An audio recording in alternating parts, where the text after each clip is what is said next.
Welcome back to BSA by Design, a podcast about transforming healthcare, educational, and research facilities through expert design and insight.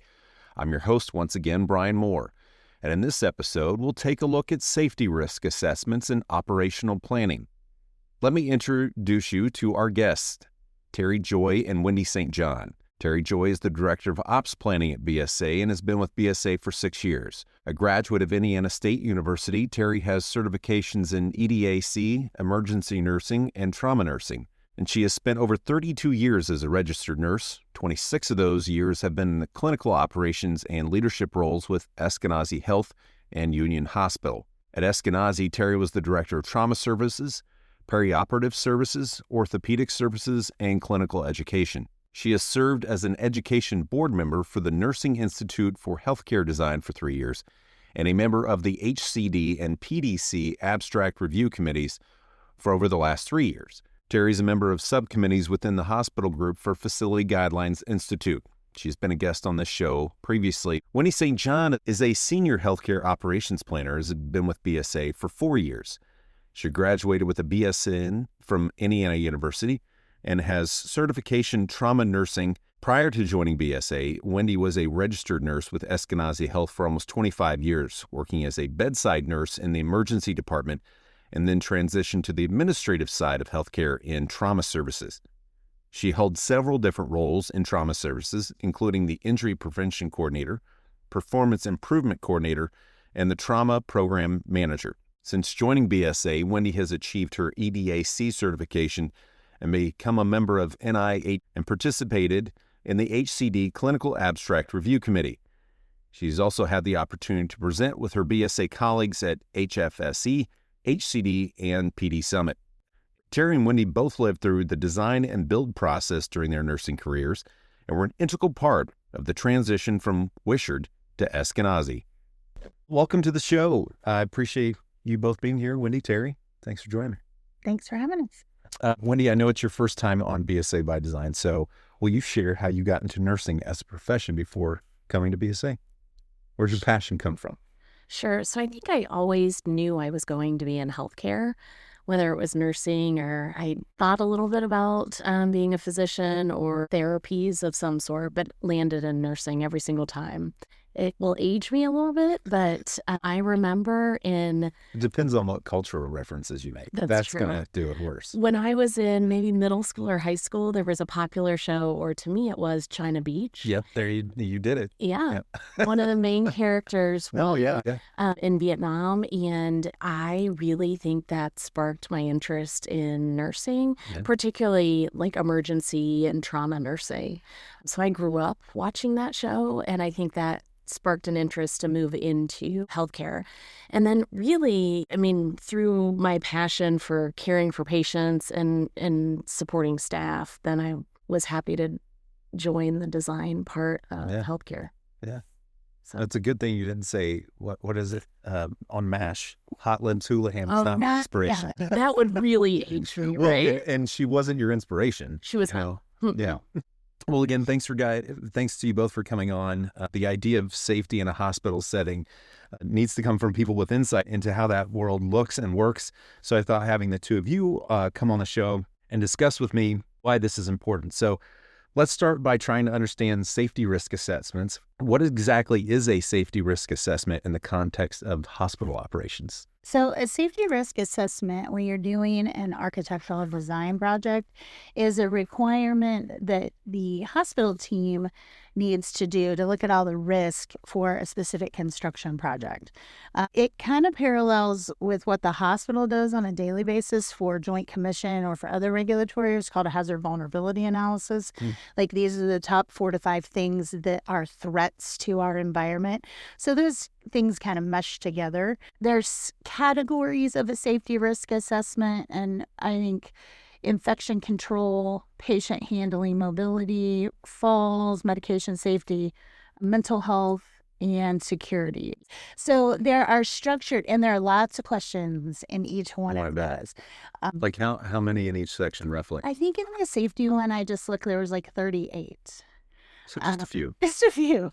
You don't have to do all of those, but those are resources that, again, we're not responsible for doing that as an architectural firm, but I find that the clients are struggling with this.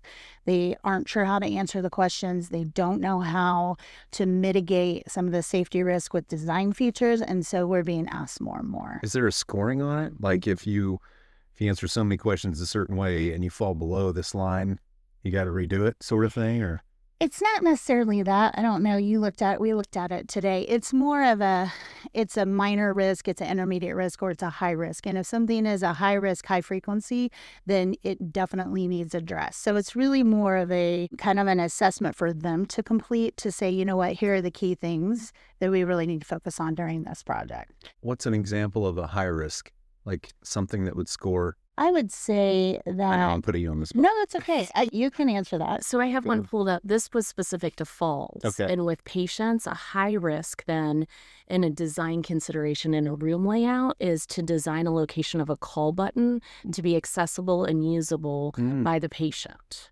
So that's a high risk for like an across the inpatient room. unit. Right. Right. Yeah. Okay. Right. So if by chance they would fall, then they can... Still reach it. Right. Interesting. So how would you solve that then? Just putting it closer to the bed?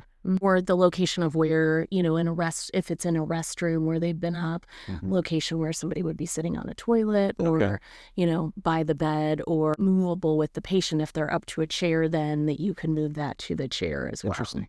Okay. A lot of it's coordinating some of those things with all of the other design features and low voltage and where's the computer go, where's the lighting, where's like medication risk are high, where clinicians to make errors if it's dark where you're preparing medication. So you might prepare the medication, pull the medication out of an automatic dispensing cabinet in a med room, but you still have to do preparation in the room because most electronic medical records now you have to scan their armband as a safety feature. So you have to think about, where am I doing this? What kind of lighting do I have? What kind of lighting do I have at 3 a.m? And so I don't wake the patient up if I can avoid it. But yeah, you can still have a place to prepare and do all the things you need to do. So then would you guys work pretty closely with like the engineering low voltage team on things like that? I think during schematic design, I feel like we do. And I feel like these are lists. I don't know how you use this list, but these are things that as we sit in the room with the design team that we may bring up, that they may not. Have you considered this? Yeah. Yes. Yeah. Okay. Yeah. Interesting. So how have your experiences in nursing informed your approaches to safety planning? Wendy, we'll start with. So I think part of our clinical experience, one of the things, we talk about patient handling, so moving patients throughout hallways or on their beds or what have you. I have pushed many of inpatient beds or cots or wheelchairs, and technology is fabulous that some of them are assisted and easy to push and others are not. So thinking about navigating through straight hallways versus many turns, or getting into a space like an elevator with a patient and 2 other staff members and 6 pumps and, all the equipment that comes with a critical patient. Jeez. We have been in that situation. And so to be able to help guide the design process and think about those considerations, because it really is a safety thing. If you can't get everything the patient needs onto an elevator, down the hallway, or, a staff member becomes injured because they're not lifting or pushing the right way, we can impact that on the design side. So then are you looking at even like you said, so the route that a bed may be taking to the elevator, are you looking at the width of the hallway too? Well, it's not like this is going to be the only thing in the hallway. There's going to be other stuff out here. So is there enough room to turn it and maneuver? You're looking at that think as well? about that. And certainly there are FGI, there are guidelines that we have to make sure that we have, but to be mindful that we don't want to always make those the minimum, because in a clinical setting, minimum sometimes is not enough. Is there a standard to that, like minimum plus something, or just don't do the minimum? You have to meet the minimum, but you need to understand what their specialty populations are. Sure. The term has changed a couple times. If they have a bariatric program or they have a person of size, or it's a trauma center. So you know that when you're going to the operating room, you've got 6 people with you, plus all the stuff Wendy's talking about. Right. A 6-foot corridor might not be enough, because a 6-foot corridor is meant for you to be able to get a stretcher down and somebody that's not walking. But if I have a bed, and people on the sides, plus somebody else doing a resuscitation, or a really high acuity academic medical center, you have to think about how to safely transfer those patients because that's a high risk time for them when you are moving them and they're that critically ill. Teri, can you walk us through the most critical areas that you evaluate when you're conducting these assessments? I think that the thing that seems to be at the forefront for me is I like disaster management, and Wendy and I both worked for a level 1 trauma center. So we were responsible for safety mitigation, and we were part of the disaster committee. And I feel like that's one of those, you probably don't hear a whole lot of people like, I love disaster. I do. Right? And she does. I do. But because I think that you can, if you can think ahead, you can mitigate a surge, you can have the right supplies. And I think about this in the context, I'll just talk about in the context of an ED and from a safety perspective. If you have a violent event in your community, which if you read the news, that happens a lot now, you have people coming in as patients, so you have to be able to take care of them, but you also have bystanders coming in and you're not sure if they're still violent or not. And so you have to have a way to keep the visitors safe, make sure that you have screening processes or that your department is locked down, but you also have to be able to surge in the back and have care spaces for that group as well. So I think thinking about, I always ask this question during design, if you had 25 people that you had to bring in right now, what would you do? And it always makes people pause because I was going to say, what are the reactions? Then it's like, well, are they 25 critical? I'm like, I hope not. But what if they are? What if they are? Where would you triage them? We talk a lot about an ambulance bay where you can shut the doors versus just driving up. So we try to, I think, scenario testing sometimes. And I heard Wendy do it when she's with the groups really well. Like, this is the patient situation. Take me through it and show me how that works in this design. And a lot of times it doesn't. It makes me think of it's Dennis Hopper's character in Speed where he's like, pop quiz, hotshot. Like, is that what Kind of. All right. A little bit, yeah. We're going to test your knowledge right now. What happens if? Yeah. So you do that a lot then? We try to. I mean, I want them to have a realistic view of how the spaces are going to be used. Right. And sometimes we don't think about that. The common one that I talk about is with hand washing, and that's in a safety risk assessment too, infection control. So thinking about if you are a caregiver, if you're a nurse taking care of a patient and that patient, you get soiled from that interaction. How far do you want to walk to get to a sink? Right. Really? Or, things like that. But people don't always get the word soiled. So you just have to say, if a patient poops on you, how far do you want to walk with that? Trying to make it a real conversation so everybody understands some of the things that we have experienced, unfortunately, as clinicians. I'm curious, in our research, have we found, like I'm thinking of, have you ever heard of what they did when they were planning Walt Disney World with the trash cans? They researched for over a year. And I think it was at Disneyland and other parks. And they found that no one would walk more than 30 feet before they just dropped the trash if they couldn't find a trash can. So you will never be more than 30 feet away from a trash can in Walt Disney World. So has there been any research on how far someone would walk if they were soiled? There's not been any research on how far. There's been research on you want people to have to opt out. Right. Meaning it's required to have a sink in any patient care room. So exam room, ED room. But you want the sink to be visible. I want it to be the first thing I see at the door. So if I've been vomited on or soiled, as Wendy would say, it's right there. Right. You want to decrease the cognitive burden. For infection prevention talks about that a lot. Like, you want to put things in a sequence. I want to walk in the room. I need to know to wash my hands, then go to the patient. I don't want to walk in the room and go straight to the patient. I want to have to opt out of that and make a conscious decision not to do it versus where's the seat? Yep. Oh, it's in the corner and I'm not going to go do that. So it's more sequencing. Yeah. In healthcare are the studies that I've seen because it is a requirement to have them in a room. So it's not very far. Right. Wendy, what are some of the common safety risks that might not be obvious to those without clinical experience, say, like myself? I think one of the things that I rely on in my clinical experience is understanding some of the diagnoses that we would see in these spaces. Okay. For example, stroke patients or traumatic brain injury patients might have specific either cognitive or mobility issues that you want to think about in a design. So you don't want long walking distances. You don't want loud patterns and interiors, things like that we think about some of those diagnoses and how it could impact that patient experience and their satisfaction in the space too. Could you both share a specific example of how your assessment maybe changed a hospital's design or their operations? Well, I talked already kind of about the elevator, but we did end up in one project look at increasing the size of at least one elevator for those critical patients. They had cardiac patients that were moving, that were on balloon pumps and had many attachments. And so although it's expensive, it is a safety issue that we talked about. And they decided to increase one of the 3 elevators in that space to have a larger elevator. And I don't have to put this in, but did you guys go back and find out, has it been working for? It's still in the design process. Oh, it's still in. It doesn't get out, but that's what they chose to do. Okay. So, and you can talk a little bit about our history pre-BSA or why we came to BSA. Yeah.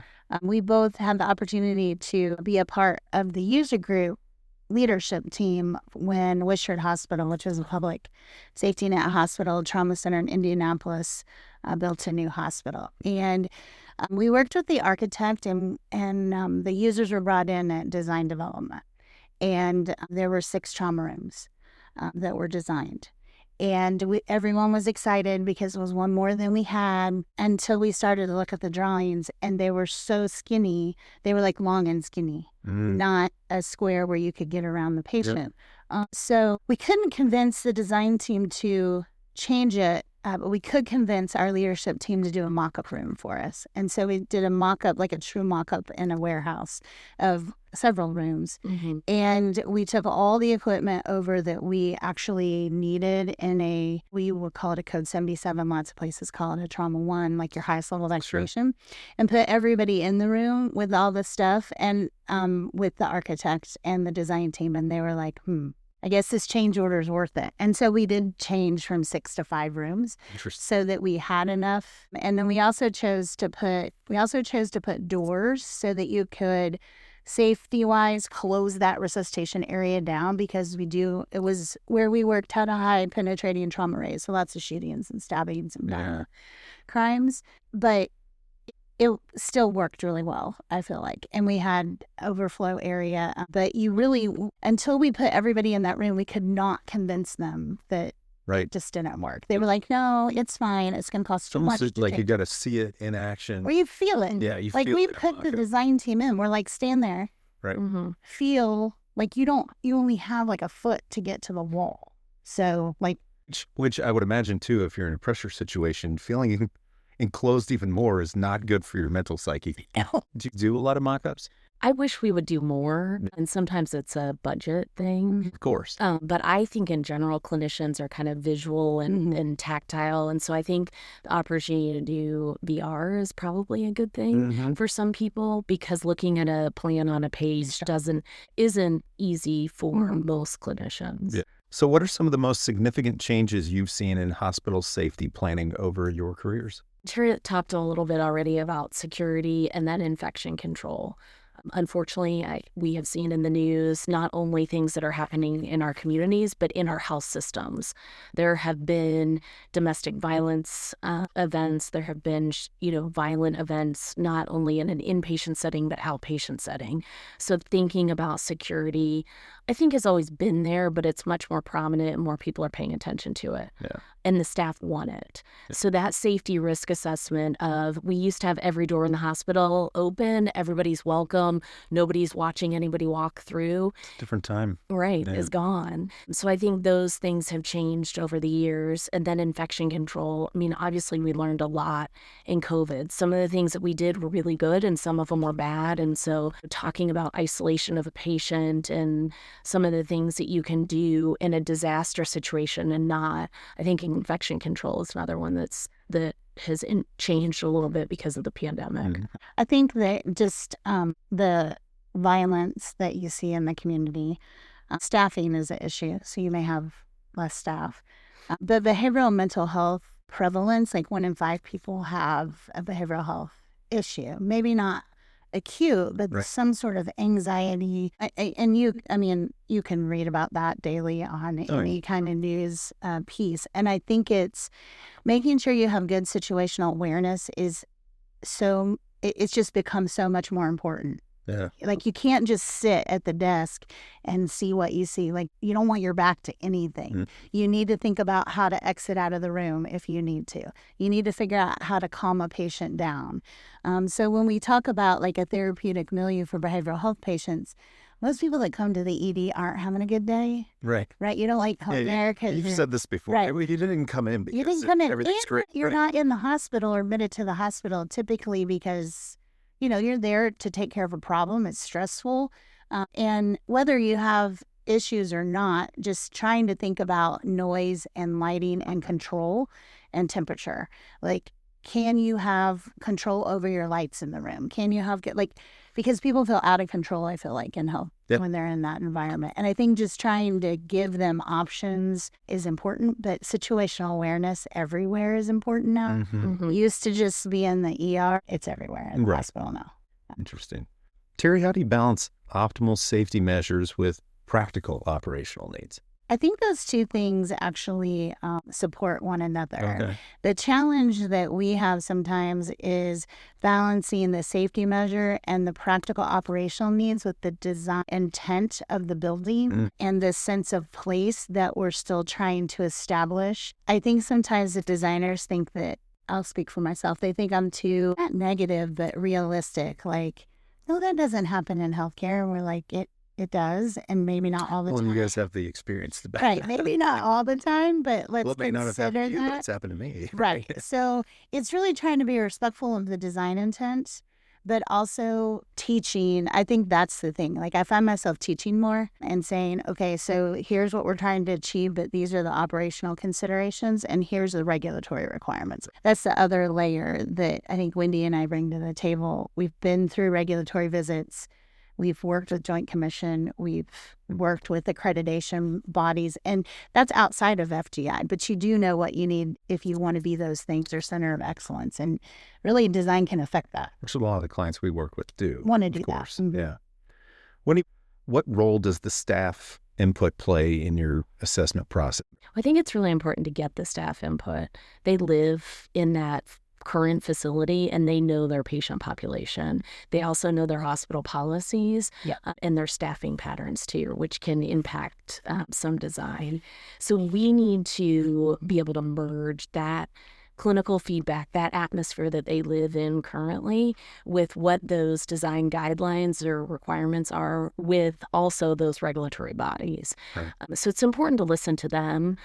Plus, it helps with morale and buy-in of when they move into that facility. Absolutely.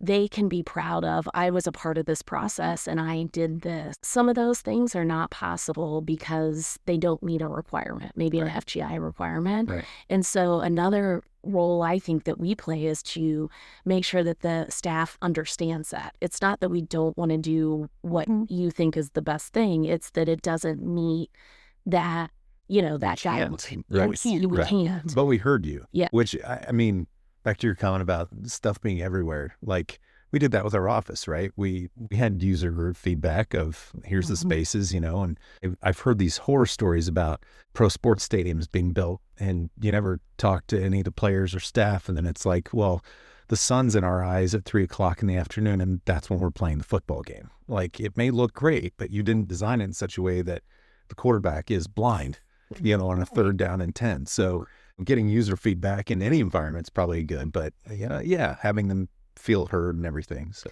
I think sometimes there's a balance, though, too, is that you can't always just listen to the loudest person in the room, and you have to mitigate some of that feedback as well. Yeah, because for that person, it could also just be a pet peeve, right? Like, if this is something that drives me crazy and I don't like it, and then it's like, well, we can't do that based off the code or whatever. So then how do you ensure patient needs remain central to safety planning? So I think it's not only patient needs, but staff needs as well. As we've learned through COVID, that staff respite and, giving them an opportunity is important as well. I try to bring it back to a patient scenario, or what if this was your family member, or what if this was you as the patient?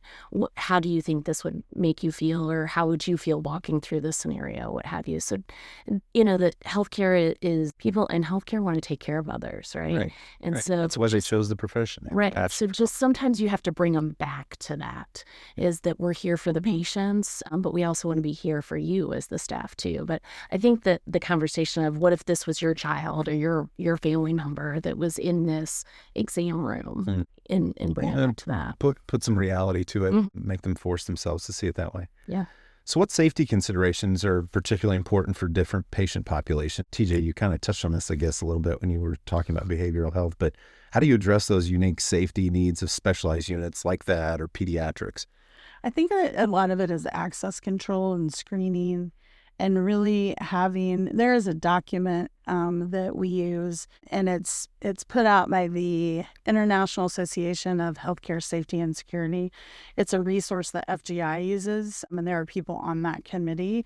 And I wasn't that familiar with it until I started on the FGI committee. And they talk about just presence of safety features. A lot of people don't want weapons detection or metal detection in a hospital because they're worried it makes people feel unsafe. Right. Like, oh my God, you come to this hospital and there's a metal detector. I mean, what kind of place am I in? That was the perception when we were building the hospital. Now, those are a little more sophisticated, and now that's probably going to become the norm at some point, because you don't, if you are already in a stress situation, you don't want that person to have weapons, and you want people to try to remain safe. So I think some of the screening processes, some of the access control, like for a pediatric unit, in a pediatric hospital, the access control and the screening is it's brought to the forefront more, because if you are an adult and you have felony convictions, you can cut this out if you want, but if you're an adult and you have a conviction or you have some sort of offense towards you, you're not allowed to be within X amount of feet of a child. Right. So nobody knows that unless you're screened. Yeah. And at the children's hospitals that I've toured or that we've done master plans on, I mean, we get screened as well. Anybody that goes into that hospital, you give your license. So I think some of those things for specialized, just trying to think through all of that and making sure that we give room for those processes. Otherwise, there's this big long line. Yeah. Like if you go to Riley downtown, there's metal detection at every entryway now, not right at the door, but it's at so far in, so far in, so that it seems more welcoming. But that's the expectation. And I think that some of those specialty populations, that's probably important. So, Wendy, can you discuss how family presence impacts safety planning? Yeah, so there's actually research that shows it can be beneficial for families to be present either during resuscitation or during their inpatient stay or rehabilitation. There is some research that shows that what you have to take into account is the safety factor. So that screening is important, and to make sure that the staff is safe when that family comes in, and that you have somebody to support them. Okay. And remember that all family is not therapeutic. Right. Some and understanding. Well, I we think, all have different family situations, and right. And you as a provider don't know that maybe mom or dad or an aunt or uncle is somebody that this person may not have talked to for 10 years. Right. Yeah. Or may not know the history of what has brought them here today. Right. And I think you talked about domestic violence. And that is prevalent, and people will come to visit healthcare providers and they've been injured or killed. So I think it's just understanding that family is important, but it still needs to be considered and screened, and then it needs to involve like having a conversation. Their care is more important. Is this person your person, and how do you want us to handle that? Yeah. If we can have that conversation. That's a good. Yeah, because Teri and I probably both have many stories of family members that multiple family members. Yes, here's everyone, and you're like, wow, okay, maybe sure how to handle that. But then again, in a stressful This person situation, just had a heart attack. I don't know if they need 30 people, right? Like, or like family members start fighting, or you know, somebody's punched a wall before, and or even family members passing out. Those are all things that, because of the stress. Again, most hospitalizations are not planned. right. Trauma definitely is not. I will say, and you brought this up, and we talked about research earlier. There is research that the Emergency Nurses Association has done about caregiver presence during resuscitation in critically ill patients. So if your wife is brought in and you've not seen her, I'm pretty sure I can't keep you in the waiting. Yeah. Right. If you're talking about me and my wife, I'm talking about you and your wife. Like, I'm pretty sure I wouldn't be able to keep you out there. So it would be more therapeutic for us to get you out of that high intense environment and bring you back. However, someone needs to be assigned to you. Right. Because it can't be the same person that's taking care of your wife. It would have to be someone, because you're going to have questions like, what are they doing and what? Yeah. And then that person needs to figure out if you're going to pass out or sit down or you need to step out. So really having support systems for the family and having space to do that. Not a huge amount of space, but just a chair in the hall or maybe a private area close to the resuscitation area where I can take you to sit and get you out of that waiting space, because this is not a great, we need to be cognizant of that as well. So just trying to think like that sometimes, how that would work. So if you've listened to the show, you know this transition's coming. I love talking about the future. So let's talk about the future a little bit. How's technology changing the landscape of hospital safety? I think there's a lot more use of technology and a lot more available. So the use of cameras in spaces that maybe are older builds that we can't see in every space that we would like to. So the use of that technology, certainly locking things down or having the capability, if there is a security breach of some sort, to lock all entrances down, badge readers. Probably in a more quicker fashion, right? Yes. Than what could have happened in the past. And then somebody running around with a big key, locking a door. Right. Yeah. Door, all the doors. Right. And Teri mentioned earlier, it's staffing. I mean, there are some units that are hard to staff and some positions that are hard to staff. And how are hospitals starting to use technology in those spaces? So what will happen with it? I don't know, but I do know that they are that there are some hospitals that are using technology to interview patients or to use I was going to say that. I would imagine. Well, and even back to your point about hospital safety, maybe there's 5 questions that you've got to answer when you're coming in, and the AI could read like, is this person all squared away? Or you're right, too. Yeah. So no, you have to stay out. Yeah. Or at least have somebody that go and address them. Like, okay, tell me your purpose here and everything. That's interesting. Do you have any thoughts on it? I think that the extension of care providers is what I see, is that in some of the clients we're working with right now in Texas, they want cameras in every room. Cameras in every room, listening devices in every room, ambient listening, so that if they need a consult and that person's not there in person, that they can put the camera on the patient, give the information, they can log in and look. Yeah. I've been working through some of those health information privacy factors. I also think that there's an aging healthcare of nurses. I won't say that I'm aging, but I am. But I still have good critical thinking skills. So if you have somebody in a command center that can look at the patient like an EICU, like, hey, did you notice that their vitals are down? What drips are they on? Yeah. Go in. Then if they have those capabilities, we've talked to a couple teams that are exploring that a little bit. Like it's an extension of the care team. Right. So you may have a younger, less experienced person on the unit, but you may have a resource for them. So let's wrap up with, what advice would you give hospitals looking to improve their safety measures? So I think they need to look at their own data. Look at those things under the safety risk assessment and look at their own data. There may be some patient populations that they don't serve that wouldn't necessarily meet the criteria for some of those things to review. But I think it's important to start with their own data and then build a plan from there. Do they ever share that data with you so that you can get a look at it as well and make some recommendations? And sometimes. Yeah. It usually comes out in user group meetings that like this is an issue or this has been an issue, and then we'll start to notice that. I think the thing I would add on with the safety risk assessment is to do a Gemba walk. That's a Lean Six Sigma term, but if you have a safety risk assessment or a hazard and ask them for their hazard vulnerability analysis that's required by Joint Commission, most hospitals, it's weather events, active shooter or violence. And then depending upon what specific region you're in, it could be, different extremes like hurricane or flooding and those kinds of things. But really taking that safety risk assessment and doing a walkthrough. Like, okay, so let's just stand right here at the entrance of the hospital. What do you see? Do you see any concerns? Can everybody be seen at the door, by the desk? And then position people and just... How many are in that group? Maybe 4 or 5. Yeah. Usually there's a steering committee or there's a lead that goes with the design team. And then you just go in and go through different areas.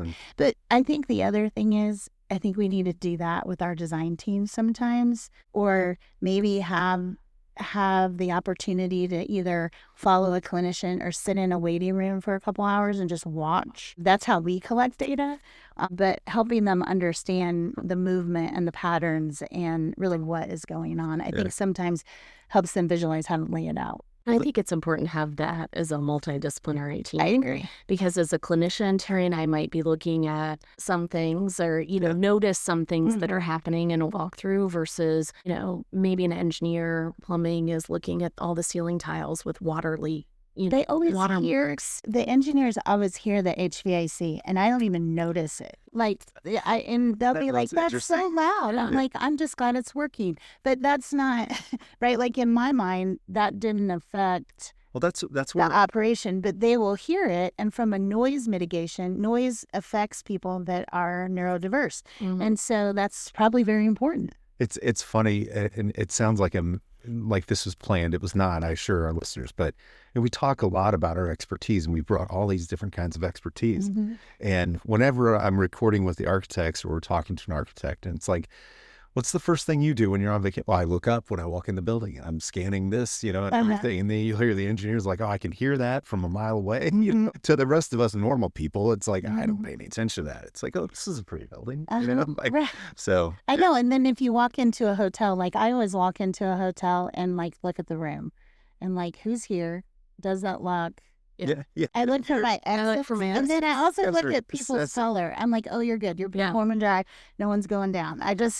But it's just because that's what you've always done. Yeah. But the engineers always hear, and I never pick up on that ever. So I'm glad we're multidisciplinary. Exactly. I thank you both for coming on. Thanks for having us. I'd like to thank Teri and Wendy again for joining me on this episode of BSA by Design. You can connect with them on LinkedIn. If you're interested in learning more about BSA and our expertise, we encourage you to visit our website at bsalifestructures.com. There's a link in the show notes to contact us for more information. Be sure to subscribe to BSA by Design on Apple Podcasts, Spotify, and YouTube Music so you don't miss an episode. And we've got more content and project stories to share on social media, so be sure to follow us on LinkedIn, YouTube, Facebook, Instagram, and X. That's going to do it for this episode. Join us again next time on BSA by Design.